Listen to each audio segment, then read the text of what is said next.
할렐루야, 반갑습니다.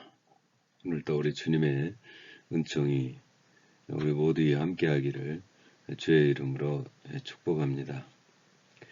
계속해서 5대 제사와 예배에 대한 내용을 살펴보고 있습니다. 어떠한 예배자의 모습이 되어야 되는가, 아주 중요한 내용이죠. 예배를 받으시는 분이 하나님이시고 또 하나님께서 받으시는 그런 예배가 있고 받지 않으시는 그런 예배가 있기 때문에 그렇습니다. 오늘 목사님이 쓰신 책에 이런 내용의 글이 나옵니다. 우리의 가장 커다란 문제는 예배가 예배되기 위한 필수 요소들을 잃어버렸다는 사실에 있다. 예배가 입구도 출구도 없는 미로가 되고 예배자는 자신이 무엇을 했는지 정확히 이해조차 하지 못한 채 집으로 돌아간다. 예배 장애 현상이 일어난 것이다. 아니, 장애를 넘어 죽어가는 상태인지도 모르겠다. 사람에 비유하자면 당장 구급차를 불러 입원시켜야 할 예배의 현장이다 라는 글입니다.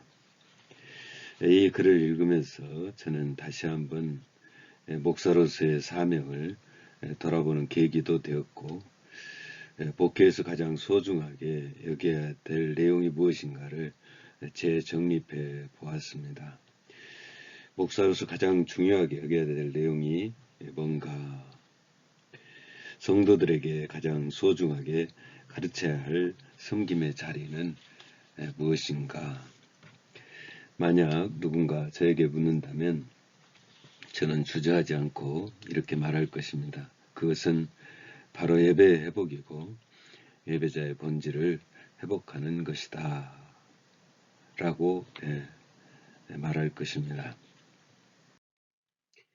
어떤 자세로 드려야 하나님께서 기뻐 받으시는 예배가 될 수 있을까요? 지난 시간 성막 안에서 재물이 우리에게 주는 은혜를 살펴보았습니다. 하나님과의 만남이 성사되기 위해서는 두 가지가 필요하다는 말씀을 드렸죠. 하나는 예배의 자리로 나올 수 있는 재물에 대한 내용입니다. 재물 없이는 하나님 앞에 나올 수 없죠. 성막에 들어올 수도 없었습니다. 그 재물을 드리면서 드리는 제사의 원리는 재물이 제사를 드리는 자와 동일시되는 원리에 따라 재물이 대신 하나님 앞에 재물로 드려짐으로 말미암아서 재물을 가지고 간 자가 하나님의 은혜를 덧입게 되는 그런 원리입니다.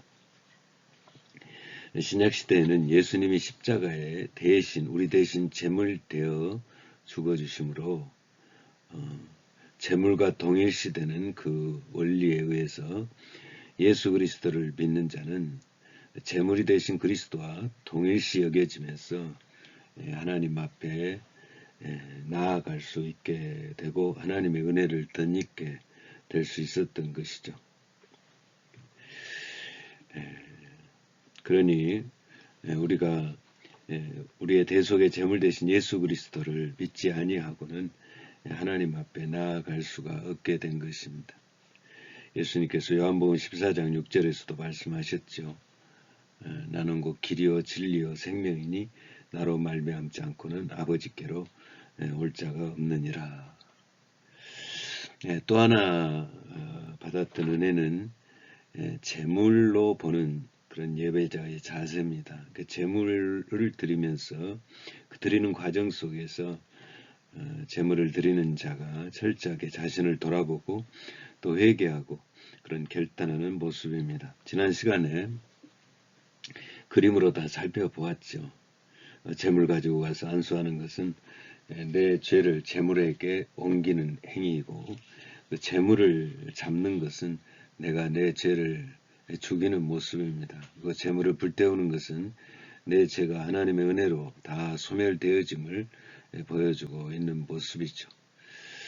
죽이고 또 불에 태워지고 이런 것을 보면서 예배자는 두 가지 은혜를 각인하게 됩니다. 하나는 나 같은 죄인을 대속해 주신 그 하나님의 은혜에 감사하고, 또 하나는 우리의 제물 되신 예수 그리스도와 하나님의 뜻에 합당한 삶을 살겠다는 그런 결심이죠. 정리해 보면 예배 드리는 자가 가져야 될 기본적 자세 세 가지를 볼 수 있습니다. 첫째는 제물 되어 주신 예수 그리스도께 감사하고, 두 번째는 철저하게 자신의 모습을 회개하고, 세 번째는 삶을 결단하는 그런 자리입니다. 이러한 내용이 이제 공통적으로 있어야 되는 내용이라면, 더불어서 우리가 놓쳐서는 안 되는 하나님이 원하시는 예배자의 그런 모습들이 레위기 5대 제사 속에 있습니다. 5대 제사가 그래서 소중합니다. 5대 제사를 보면 하나님께서 뭘 원하시고 계신가, 하나님 앞에 예배 드리는 자가 어떤 다짐, 어떤 각오를 해야 되는가 하는 그런 내용들이 이 5대 제사 속에서 볼 수가 있습니다. 오늘은 이제 첫 번째 시간으로 오늘 살펴보는 내용은 번제입니다. 이 번제는 5대 제사 중에 가장 비중 있는 제사로 등장하고 있습니다. 이 번제라는 말의 그 뜻을 보면은 희생예물 전부가 불에 태워져서 그 향기가 하나님께 올라간다라는 뜻이 있습니다.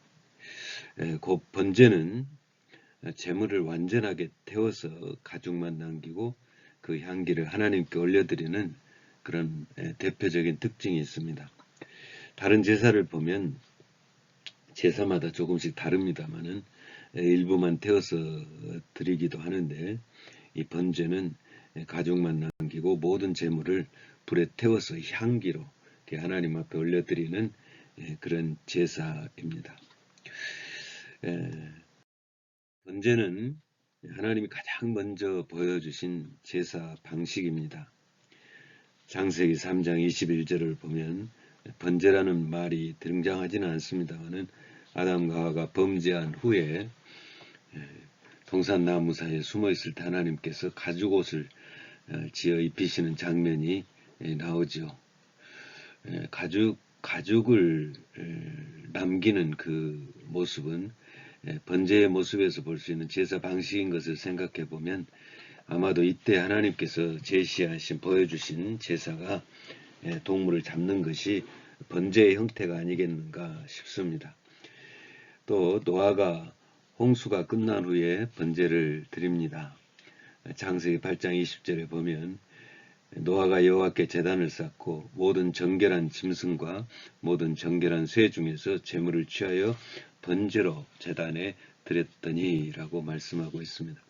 창세기 22장에 보면 하나님께서 아브라함에게 아들 이삭을 바치라고 하시면서 번제를 명하시는 장면이 나오고 있죠. 곧 하나님께 드리는 번제가 레위기에서 법으로 제정되기 이전에 이미 하나님이 정하시고 하나님께서 보여주신 방식인 것을 알 수가 있습니다. 또 번제는 특별하게 하나님이 응답하실 때 요구하시는 제사의 방식인 것도 알 수가 있습니다. 모든 제사의 공통적인 특징이라고 할 수 있겠습니다만은 사무엘상 7장을 보면 블레셋이 사무엘 시대에 블레셋이 쳐들어왔을 때 그때 사무엘이 취한 행적에 대해서 성경은 이렇게 말하고 있습니다. 사무엘상 7장 9절에 말씀합니다. 사무엘이 젖먹는 어린 양 하나를 가져다가 온전한 번제를 여호와께 드리고 이스라엘을 위하여 여호와께 부르짖음에 여호와께서 응답하셨더라. 사무엘이 번제를 드릴 때 하나님이 우레소리를 바라시면서 블레셋 사람들의 정신을 혼미하게 할 때 이스라엘 백성들이 나아가서 싸워서 대승을 거둔 그런 장면입니다. 열왕기상 3장을 보면 솔로몬의 일천 번제에 대한 내용도 나오죠. 솔로몬이 어린 나이에 왕이 돼서 어떻게 나라를 통치해야 될까 염려스러운 마음에 하나님 앞에 일천 번제를 쌓으면서 간구합니다. 솔로몬이 일천 번제를 쌓을 때 하나님께서 솔로몬에게 묻습니다. 내가 네게 무엇을 줄고 너는 구하라. 솔로몬이 하나님께 간구합니다. 나의 하나님 여호와여, 주께서 종으로 종의 아버지 다윗을 대신하여 왕이 되게 하셨사오나 종은 작은 아이라 출입할 줄을 알지 못하고 주께서 택하신 백성 가운데 있나이다. 그들은 큰 백성이라 큰 수요가 많아서 셀 수도 없고 기록할 수도 없사오니 누가 주의 이 많은 백성을 재판할 수 있사오리까. 듣는 마음을 종에게 주사 주의 백성을 재판하여 선악을 분별하게 하옵소서. 대단한 제물을 하나님 앞에 드리는 번제지요. 1,000마리의 양을 한꺼번에 드린 것입니다. 제물도 제물이지만 솔로몬의 이 마음이 하나님의 마음에 합한 모습을 보여주었죠.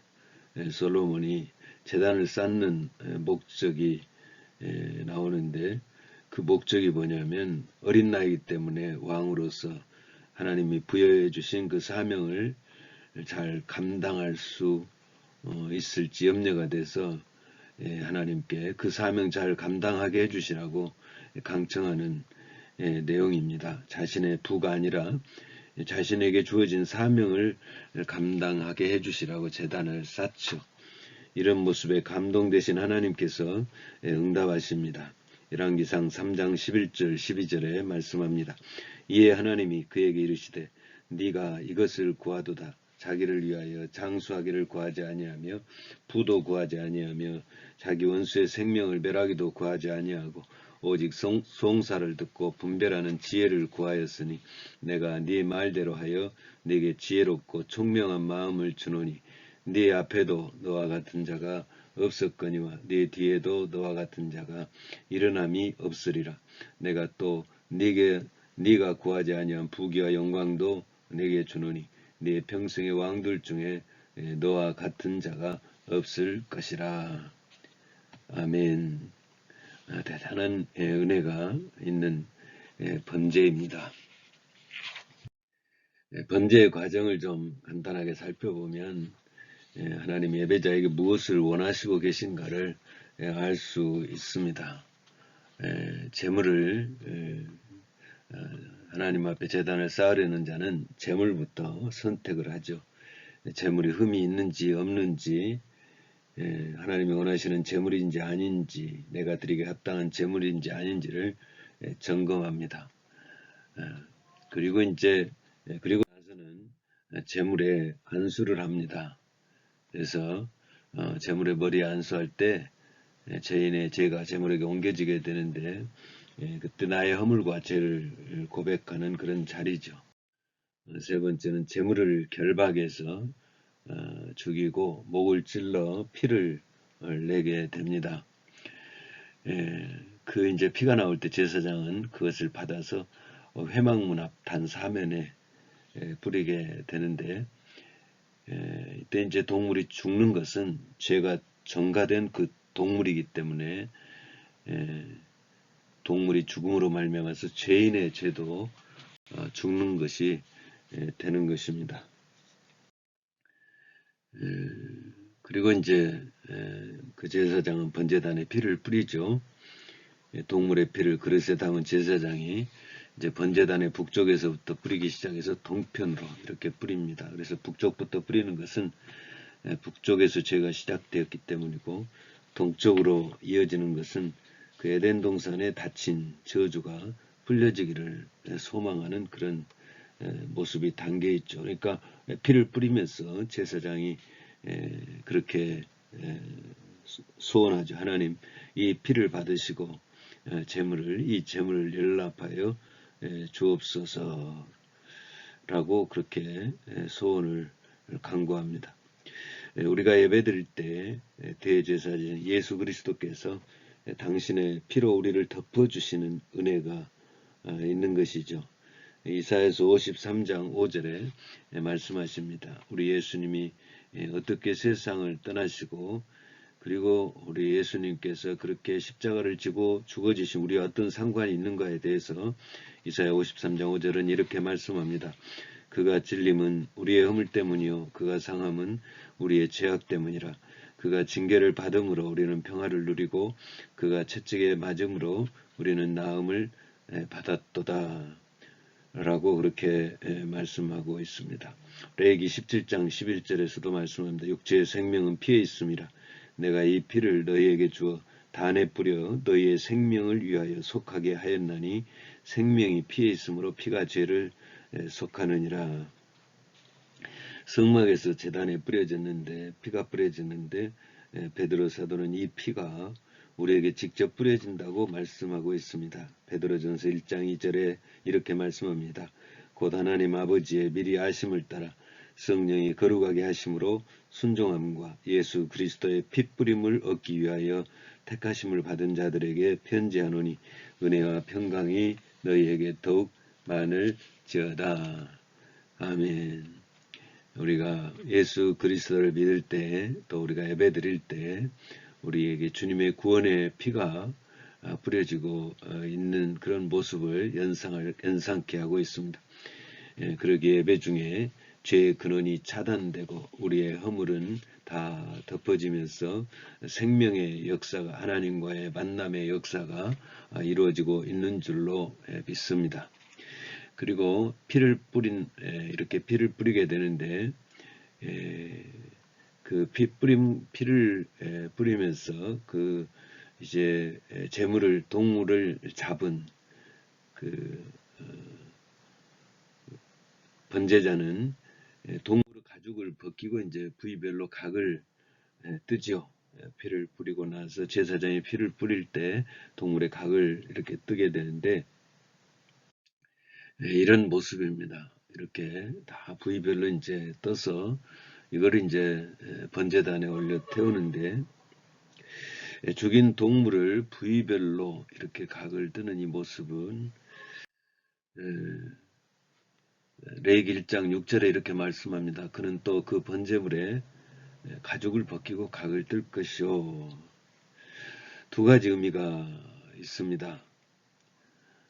첫째는 죄에 대한 철저한 회개와 다짐이죠.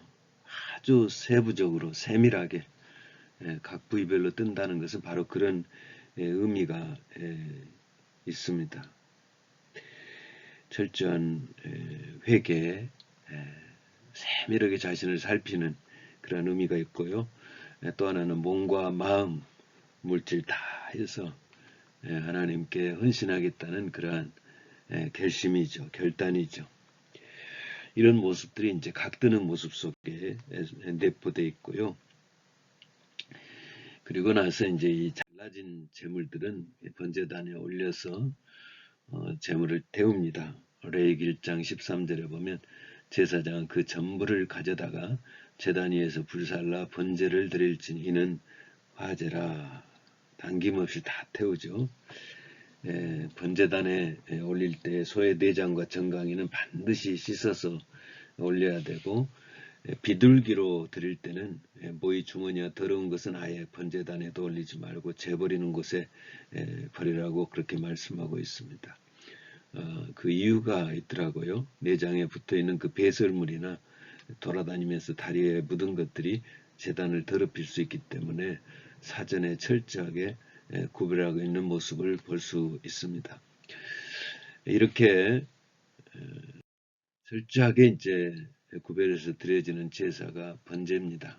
제물을 불에 이렇게 태우게 되는데, 가죽만 남기고 다 태우는 그런 제사가 번제입니다. 그래서 이는 온전한 그 헌신을 원하고 계시는 그런 하나님의 의도를 우리가 이 번제에서 볼 수가 있습니다. 참 이 번제에 드려지는 이런 제물을 보면은 번제 하나님이 원하시는 그 헌신의 모습 네 가지를 또 볼 수 있어요. 각 제사마다 이 번제를 선택하는, 또 신분과 어떤 그 상황에 맞게 이 제물도 선택해야 되는 그러한 내용들이 나오는데, 이 번제에 드려지는 제물을 보면 하나님께서 예배자에게 원하시는 그 헌신의 방식 그 네 가지를 정리해 볼 수 있습니다. 첫째는 믿음대로 자원하여 드려지기를 원하고 있습니다. 믿음대로 자원해서 드려지기를. 그 제물의 크기가 정해져 있지 않습니다. 누가 소를 드려야 되는가, 누가 양을 드리고 염소를 드려야 되는가, 누가 비둘기를 드려야 되는가, 이게 정해져 있지를 않습니다. 그러면 그 제물은 누가 선택해야 되는가? 드리는 자가 선택하게 되어 있어 본인에게 맡기고 있습니다. 그러니까 믿음의 분량대로 이제 가져오는 것이죠. 물론 모든 예물 드림에 다 나오는 내용입니다만은 모든 예물 드림의 공통점이 있죠. 11조와 같이 의무로 정해진 제물에는 요구된 제물 안에서 그 자원함이 원칙입니다. 신명기 1장 17절에 보면 각 사람이 내 하나님 여호와께서 주신 복을 따라 그 힘대로 드릴지니라 이렇게 말씀하셨습니다. 그러니까 자기의 하나님께서 주신 복을 따라 은혜를 따라서 자기 힘대로 이 힘대로라면은 정성을 다해서라는 말이 포함되어 있죠. 드릴지니라. 고린도서 9장 7절 8절에도 헌금에 대한 그런 원리가 들어있죠. 각각 그 마음에 정한 대로 할 것이요 인색함으로나 억지로 하지 말지니 하나님은 즐겨 내는 자를 사랑하시느니라. 하나님이 능히 모든 은혜를 너희에게 넘치게 하시나니 이는 너희로 모든 일에 항상 모든 것이 넉넉하여 착한 일을 넘치게 하려 하심이라.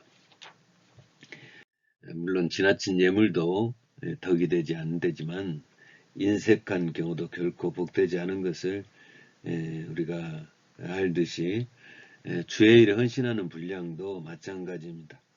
주의 일을 한다고 하면서 내 일은 소홀히 하고 있는 것도 문제이고 감동이 되고 할 수 있음에도 숨기고 있다면 그것은 온전한 헌신의 모습이 아닌 것이죠. 또 두 번째 주시는 그런 재물이 주는 은혜는 주의 일은 빈부귀천을 막론하고 헌신된 자로 서기를 원하고 계시는 모습입니다. 재물을 보면 비둘기가 들어있습니다.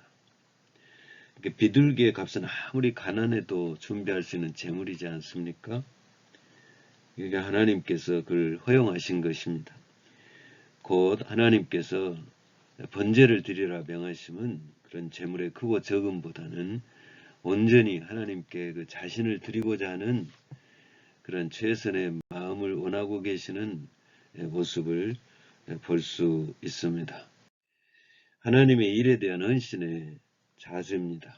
큰 일이 되었든지 적은 일이 되었든지 직분이 적고 크고에 상관없이 또 나이가 많고 적음에 상관없이 주어진 일에 최선을 다하고 그것도 기쁨으로 감사하면서 감당하려고 하는 그런 자세입니다. 골로새서 3장 23절에 보면 무슨 일을 하든지 마음을 다하여 주께 하듯 하고 사람에게 하듯 하지 말라라고 말씀하고 있고 에베소서 6장 7절에도 말씀합니다. 기쁜 마음으로 섬기기를 주께 하듯 하고 사람들에게 하듯 하지 말라. 베드로전서 4장 11절에도 말씀합니다. 만일 누가 말하려면 하나님의 말씀을 하는 것 같이 하고 누가 봉사하려면 하나님이 공급하시는 힘으로 하는 것 같이 하라. 이는 범사에 예수 그리스도로 말미암아 하나님이 영광을 받으시게 하려 함이니 그에게 영광과 권능이 세세 무궁하도록 있느니라. 아멘. 예배자로 서기를 원하면서 기억해야 됩니다. 또 교회를 섬기면서 기억해야 될 내용이죠. 주의 일은 하나님을 섬기는 것은 사람에게 하듯 감정대로 하는 것이 아니라 하나님께 하듯 정성을 다해 최선을 다하는 것입니다. 온 힘을 다해 하는 것입니다. 최선의 모습에 하나님은 재물의 구별 없이 응답하셨습니다. 소나 양을 드릴 때도 말씀합니다. 그 내장과 정강이를 물로 씻을 것이요 제사장은 그 전부를 가져다가 제단 위에 불살라 번제로 드릴지니 이는 화제라 여호와께 향기로운 냄새니라. 소나 양도 향기로운 냄새라 그렇게 표현하고 있습니다. 향기로운 냄새니라는 말은 하나님이 기쁘게 받으셨다라는 그런 말씀이죠. 비둘기를 드릴 때도 말씀합니다. 또 그 날개 자리에서 그 몸을 찢되 아주 찢지 말고 제사장이 그것을 제단 위에 불 위에 있는 나무 위에서 불살라 번제로 드릴지니 이는 화제라 여호와께 향기로운 냄새니라. 하나님의 응답하심이 소나 양을 드릴 때나 비둘기를 드릴 때가 똑같습니다. 이는 화제라 여호와께 향기로운 냄새니라. 그러니까 소를 받으실 때도 하나님이 기뻐하시지만 비둘기를 드리면서도 하나님 앞에 헌신하고자 할 때에 하나님께서 그것을 기뻐하시는 것이죠.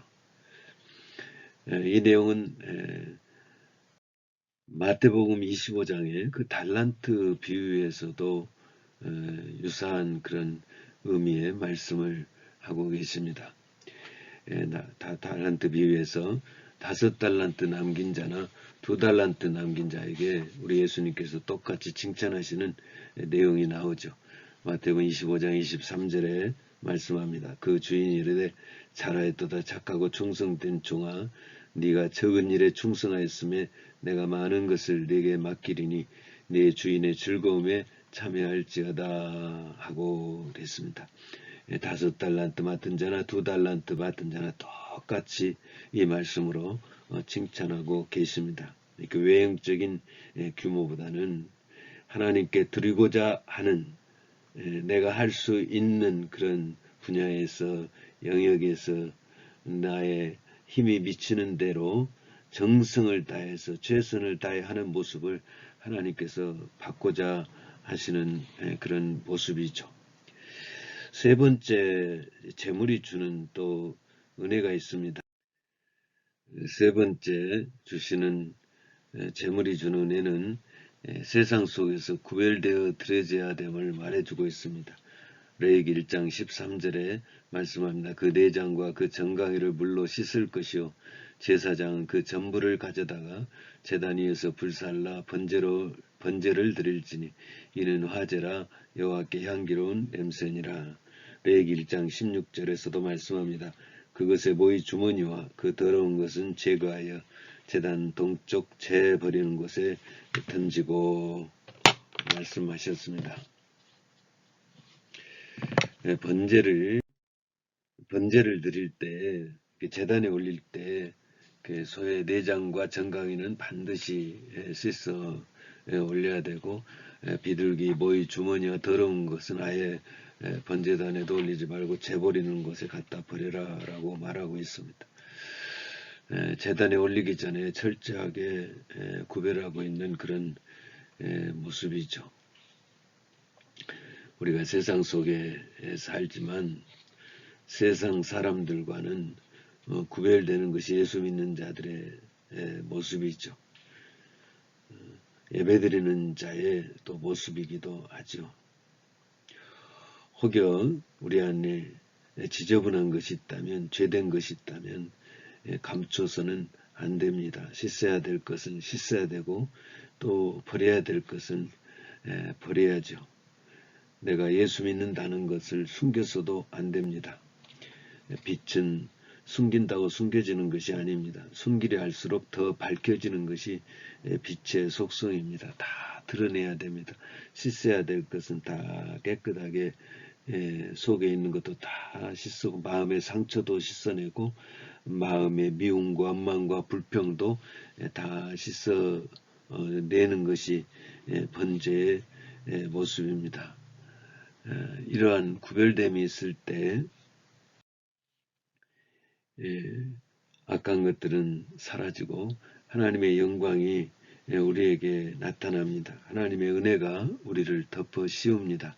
마태복음 10장 32절 33절에 말씀하면 누구든지 사람 앞에서 나를 시인하면 나도 하늘에 계신 내 아버지 앞에서 그를 시인할 것이요 누구든지 사람 앞에서 나를 부인하면 나도 하늘에 계신 내 아버지 앞에서 그를 부인하리라.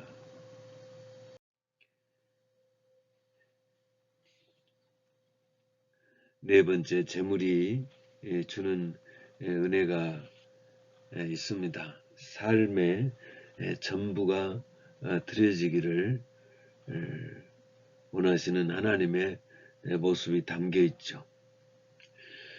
재물을 부위별로 이렇게 다 태우는 것은 내 몸 전부를 하나님께 드린다는 그런 고백이죠. 내 몸과 마음, 물질 다 하나님께 드립니다. 이거는 예배 드릴 때만이 아니라 예수 그리스도를 믿는 자들의 매일의 삶의 자세죠. 성수의 규칙에 보면 번제는 성수에서 이스라엘을 위해 아침 저녁으로 드리는 상번제가 있고 일반인이 때를 따라 개인적으로 또는 집단적으로 드리는 번제가 있습니다. 어쨌든 제사장은 매일 아침 제일 먼저 번제를 드리도록 그렇게 했습니다.